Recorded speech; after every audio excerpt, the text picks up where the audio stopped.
What is up, Ravens flock, and welcome into another game preview. This is Jordan with Ravens Flash Report, and this week's matchup against the Jacksonville Jaguars is going to be a very important game for both teams with regards to conference record and playoff seeding. The Ravens have won 3 in a row, and the Jags have lost 2 in a row after the overtime loss to the Bengals and the loss last week to Joe Flacco and the Browns. The Jags are a good team, but I also think they are the perfect team for the Ravens offense and defense to face right now. I expect the Ravens defense will want some revenge for how the last game against the Jags ended, and Lamar and this offense will have an opportunity to take advantage of a rather lackluster secondary while they continue to get their bearings with Mark Andrews out. We have player matchups to go over as well as keys to victory for both teams. Let's get to it. They're going to get a Super Bowl out of me. Believe that. Believe that.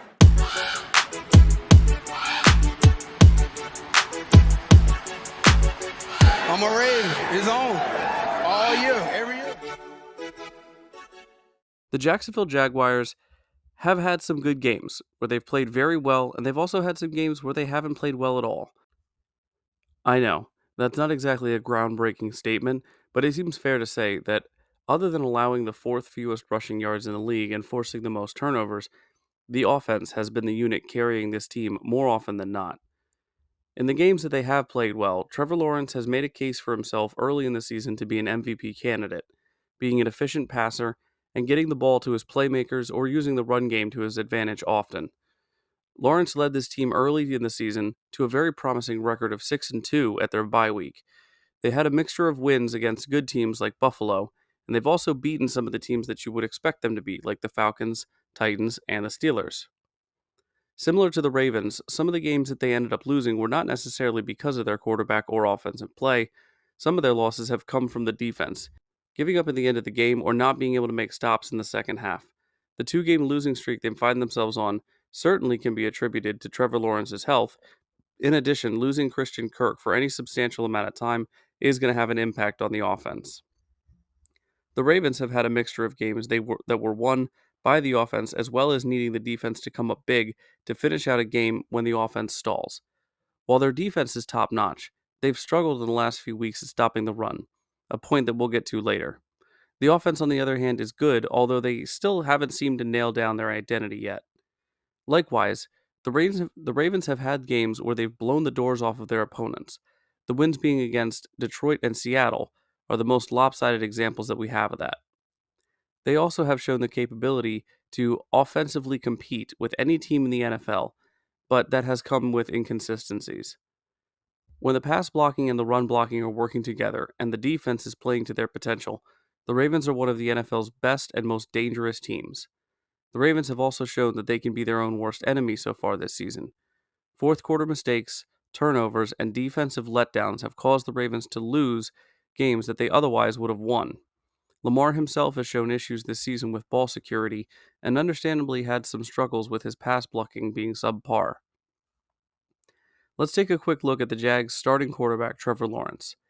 This team started off threatening to have a great record in the AFC and possibly fighting for a top seed, but since their relatively hot start, they've cooled off in the last few games. Trevor Lawrence, being the starting quarterback, is at the center of the current slump. While he did leave the Cincinnati Bengals overtime loss early due to injury, many people, including myself, believed that the Jags should have been in a better position to win that game against a backup quarterback before it ever got to overtime. Lawrence, when healthy, is a very dangerous runner with the football and accurate passer if given time in the pocket. And with playmakers like Travis Etienne, Calvin Ridley, and Evan Ingram, this offense still has the potential to be one of the best in the AFC. Moving on to Lamar Jackson, looking purely at the numbers, you may not get an understanding of how important and dynamic Lamar is to this Ravens team. While there are many great playmakers on the offense, Ravens fans have seen what this team looks like without Lamar. Even with prep time, defenses and defensive coordinators struggle to prepare for the abilities of Lamar Jackson. There's been a lot made of Lamar's 19-1 record against NFC teams. However, his record against AFC teams is 36-18, so 2-1. Basically, even teams who know what Lamar can do still have a hard time beating him, but one of those teams was the Jacksonville Jaguars, so I expect Lamar to be looking to settle the score on Sunday night.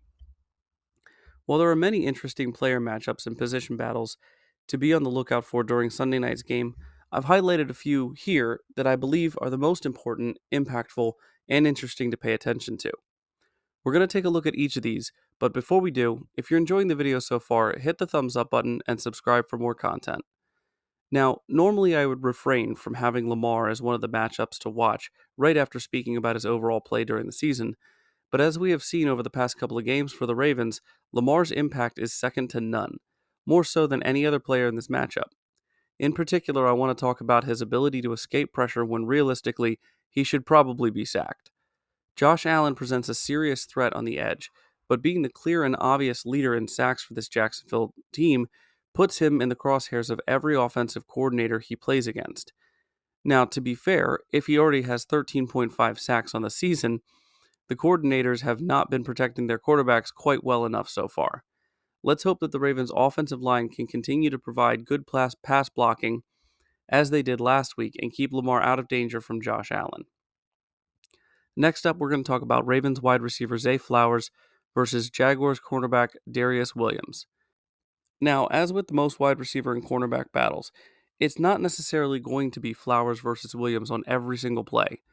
For all we know, it could end up being Williams versus Beckham or any Ravens receiver. My point is, it's certainly going to come down to a point where it's their top corner versus our top wide receiver, and I want to see if anybody can effectively slow down Zay Flowers right now. Williams has a lot of impressive numbers to go along with his stellar season, including 4 interceptions, 2 forced fumbles, and an astounding 19 passes defended. If the Jags plan on slowing down the Ravens like the Rams did as far as running the ball, and Lamar starts throwing more, Darius Williams will have his hands full with Flowers and the rest of the Ravens receiving corps. Let's just hope they aren't full with an intercepted pass. On the flip side of that, we've got Calvin Ridley versus Marlon Humphrey. With Christian Kirk out, Ridley automatically becomes the number 1 wide receiver for this Jacksonville offense.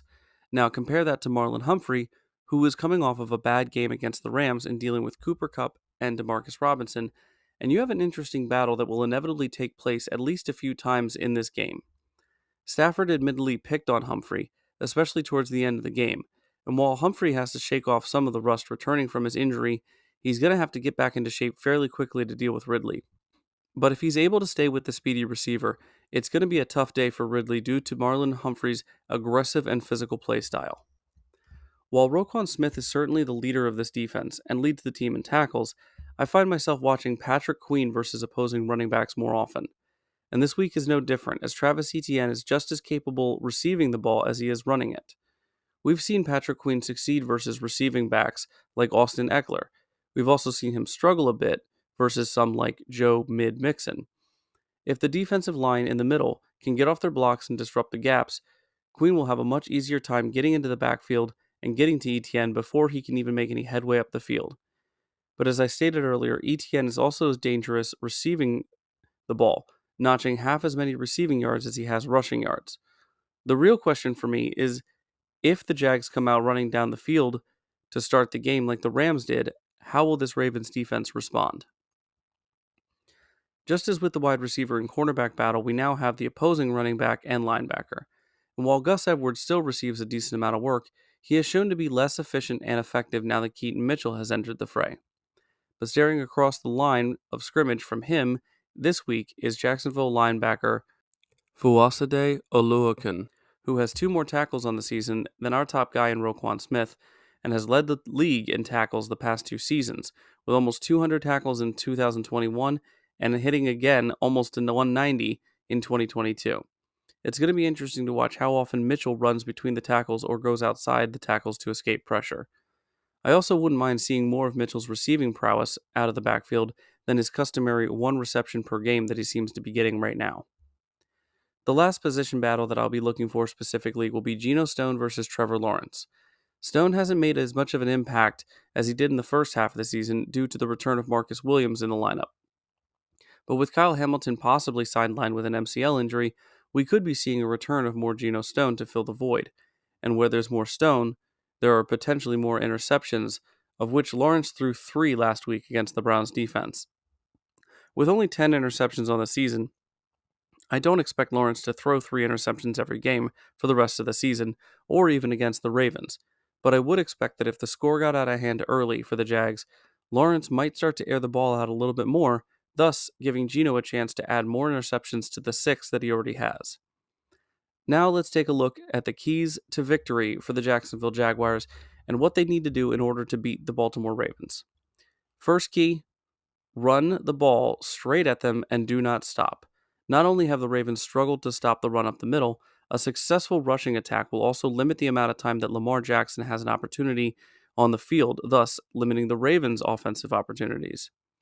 Second key, with Kyle Hamilton possibly not able to play this game, Evan Ingram is a dangerous weapon in this offense. The Jags should test and see how the Ravens defense tries to absorb the loss of Hamilton. I know that I didn't talk at all about Lawrence's favorite target, but he is the player that I am most nervous about on this offense and could 100% be a problem for this Ravens defense if he isn't accounted for.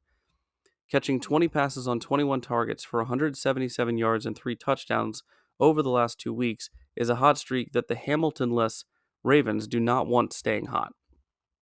The third key, getting pressure on Lamar Jackson is very difficult and straight up doesn't even affect him sometimes.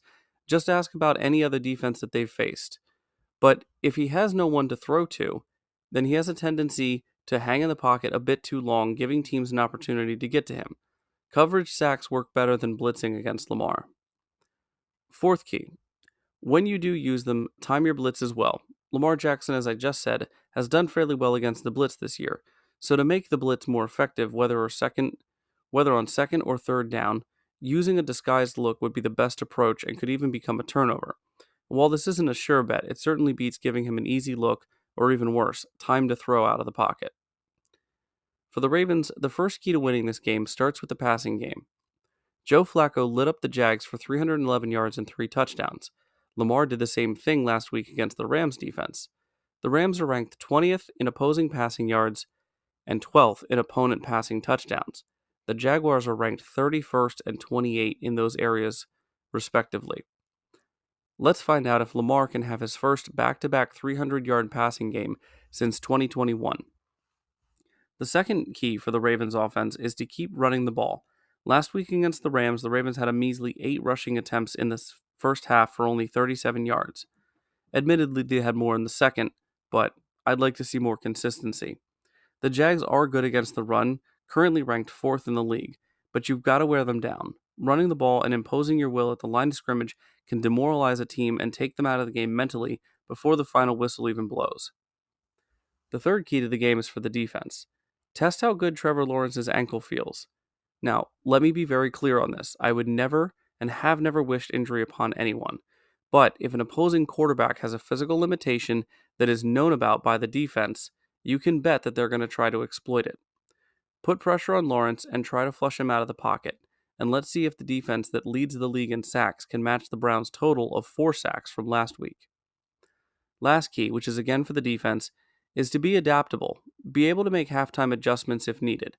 The halftime during the Rams game proved to be a turning point for the Ravens defense, and they had a marked improvement over the second half of that game, especially when stopping the run.